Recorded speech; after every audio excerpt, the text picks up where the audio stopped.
Imagine walking through an aquarium and looking up to see a 30-foot marine reptile slowly gliding above you. Behind another pane of glass, you see an enormous armored fish that's crushing its prey with jaws that look more like industrial machinery rather than a biological mouth. Long before the blue whale existed, Earth's oceans were dominated by reptiles the size of buses and predators that would make the great white shark look like a human to Superman. Different forms of media have imagined what it would look like if these ancient sea creatures returned from the extinct past into the modern day. But if in some magical way scientists managed to bring back these extinct animals, could we actually keep them in aquariums? Or would the challenge prove to be too great to overcome? G'day mates, I'm your host and I hope you're doing well. Today we'll be tackling a different angle on the prehistoric captivity question. No, not dinosaurs this time, instead their ocean equivalent. As always, if you enjoy these sorts of videos, make sure to like the video and subscribe to the channel so I don't end up extinct like these fellas. But let us start off with what we already know. Modern aquariums are some of the most advanced animal facilities on the planet. They have to regulate so many features including salinity, oxygen levels, temperature, and the filtration of waste, all while keeping the delicate environments within them stable. Some facilities are even able to house rather large animals including whale sharks, orcas, and even a grey whale for a short period of time. But extinct animals don't just scale up to that challenge, they act to fundamentally change it. Now before we start picking out candidates here and there, we have to establish the greatest issue, this of course being size, which gets many disqualified before entering the aquarium.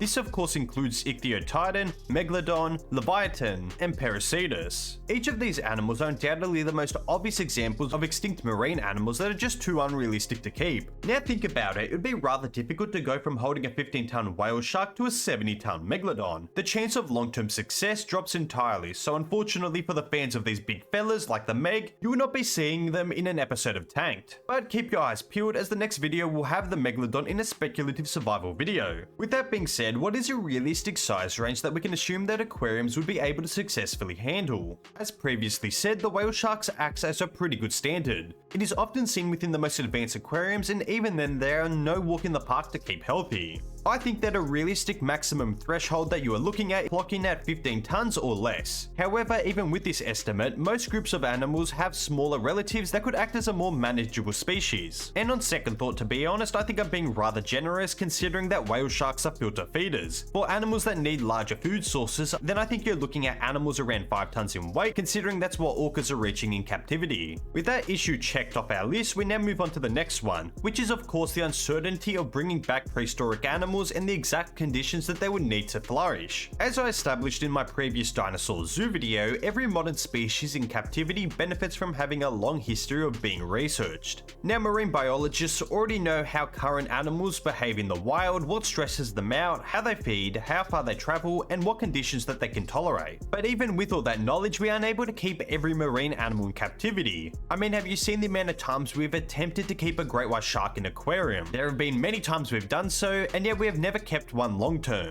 Now take into account that extinct marine animals lack the information and hence become incomplete at best. Don't get me wrong, we can infer certain things from their fossils, but when dealing with million-dollar attractions, try and error is not something that is quite ideal. Moving on, there is also the challenge of giving animals enough space to move and behave naturally. Unlike many terrestrial animals, marine species often require larger amounts of space. I mean, dwell on it for a moment. Taking an animal that is capable of traveling thousands of kilometers and then placing it into an enclosure less than 100 meters across would be quite an environmental adjustment. And this is where I think we need to make an important distinction. An animal being small enough to fit inside an aquarium does not equate to a perfect well-being. The real goal is not just to keep an animal alive, but rather to provide the correct conditions to allow it to thrive. Then there is the exact type of environment that is required. Prehistoric oceans were not identical to each other, let alone the ones of modern day. Many of the extinct animals that one would want to bring back would have different requirements for their temperature, dissolved oxygen, pH, ammonia, and nitrate levels, and that is just naming a few. For example, something like a Mosasaur may prefer shallow, warm marine environments. Some species could adapt with little issue, while others would depend on a manufactured environment in order to survive. When trying to maintain a massive enclosure, that would require a lot of cost and management in order to get right. On to the next item on our agenda, we of course have feeding. Animals from different periods of time time would have evolved around completely different food webs, but I don't necessarily think that providing them a healthy diet would be impossible to replicate. Modern oceans still contain many of the broad types of prey that existed in the past, such as fish, squid, turtles, crustaceans, and of course larger marine animals. The problem would be the sheer quantity that may be required. A large marine predator may not need a feed every day. It could instead consume a huge meal before going several days without eating. This would ensure it would remain healthy and not become obese. Alternatively though, some animals may require specific types of diets in order to remain healthy. Replicating the diet consistently and on the scale needed for multiple animals would be a serious nightmare for those who have to run those logistics. Even just sourcing, storing, and preparing food over an entire lifetime would become a major expense. If something goes wrong in a zoo, there are barriers, gates, and controlled spaces. If a rhino escapes, then there's a good chance that you can sedate and get it back to the enclosure rather easily, and you do not have to worry about it being out of its environment. In water, containment is far more fragile. A structural failure does not just mean an escape. Instead, it can mean an animal is immediately in an environment where retrieving it and putting it back into its tank is next to impossible depending on the size. Because unless structures never fail, good luck getting a multi-ton marine animal back into its tank after it jumps off the top turnbuckle out of the water before it suffers major health complications. Then there are of course the risks that are associated with aquariums. This includes leaks, electrical failures, water quality upkeep, and of course there are many more. This itself would raise the stakes far more than what is experienced in the dinosaur zoo. Of course, managing the health of each of these animals would be a major challenge. Even treating modern marine animals requires highly specialized care, and with extinct species, experts would have to work without knowing exactly how their bodies would respond to illness, injury, medication, or the overall life in captivity. And of course, there is the challenge of population control and reproduction. If these animals were capable of breeding in captivity, aquariums would need to understand their reproductive biology to manage populations effectively. And unlike our hypothetical dinosaur zoo, we would be dealing with some animals that would be producing live young, meaning reproduction would be considerably harder to manage as you could not just walk in and take the eggs. Instead, it would mean that the workers would have to be highly alert of the animals' behaviors or go through an improved Jurassic Park route and ensure that these animals would not be able to reproduce. Then on the other hand, if you are trying to get these animals to reproduce, some species may require specific environments or social conditions. In that case, it could make captive reproduction quite unpredictable. At the same time, allowing populations to grow too large too quickly could result in reduced genetic diversity. Managing something like this would be very difficult and require a lot of population planning, genetic monitoring, and a much deeper understanding of each animal. Well, we are now onto what exact extinct marine animals we could expect in our aquariums. Now, I think I've made a pretty solid list of what one could expect. Of course, I would not be listing every single one of them, but rather the ones that most realistic and could bring in some attention. Starting off with our more primitive group of animals, we of course have the sea scorpion, scientifically known as Euterops. These arthropods were cool as they were weird. The species I believe we'd all be most interested in being Liopleurodon, a sea scorpion that could grow over 2 meters or 6.5 feet long. These fellas would perform best in fresh to brackish waters and lived in relatively shallow environments. I think they'd be rather manageable, not requiring too much food nor too much space. And of course, we need Nessie into this location, and I'm sure most of you might be thinking of the Plesiosaur or Elasmosaur. However, I think a more suitable animal would come in the form of Microcleidius, which only grew to around 4 meters or 13 feet long and weighed in at 300 kilograms or 660 pounds. Now, this animal being a lot smaller than its relatives would allow it to be far more easier to cohabitate with other marine animals, providing it a more lively space.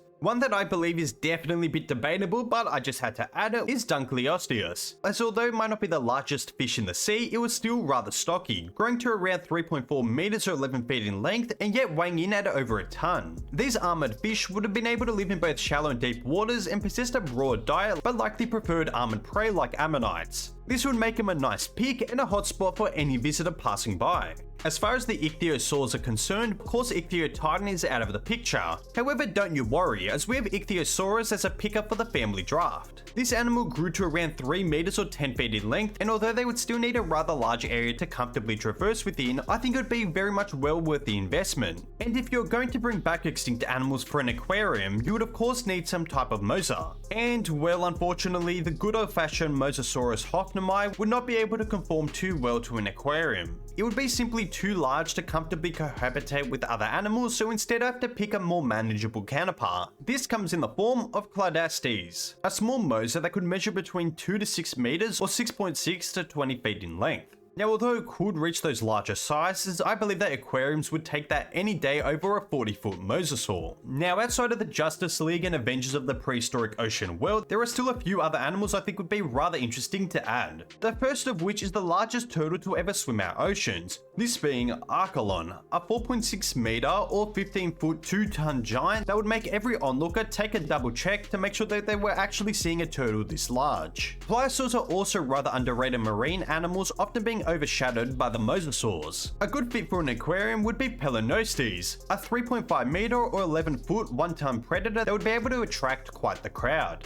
Also, just to change it up, we don't have to look all the way into prehistory to find some interesting animals to bring back. We have the Steller sea cow. For those of you that may be unaware of this animal, it was an absolute unit, with its closest living relative actually being alive today in the form of the dugong. However, I cannot understate its true size, being set to grow 9 meters or 30 feet long and a weight of up to 8 tons in some of its larger estimates. And for my final pick, I have to go with one underrated animal, Artopodontaeus. This animal was a semi-aquatic marine reptile that, unlike many others, has been considered to have been largely herbivorous. Its diet would mainly consist of algae or other greenery that could be found on the sea floor. Even better, it was not too large, only growing to around 2.8 meters or 9 feet long. So when considering everything, definitely plausible to make an enclosure specifically for it, although it would be good to have a platform to move between land and water. Overall, do I believe that extinct marine animals should be kept in captivity? And in my opinion, I think it is certainly plausible. Once we know the conditions required, the smaller species would stand the best chance, as they require less food, less space, and if something goes wrong, it is a lot easier to transport or work on them.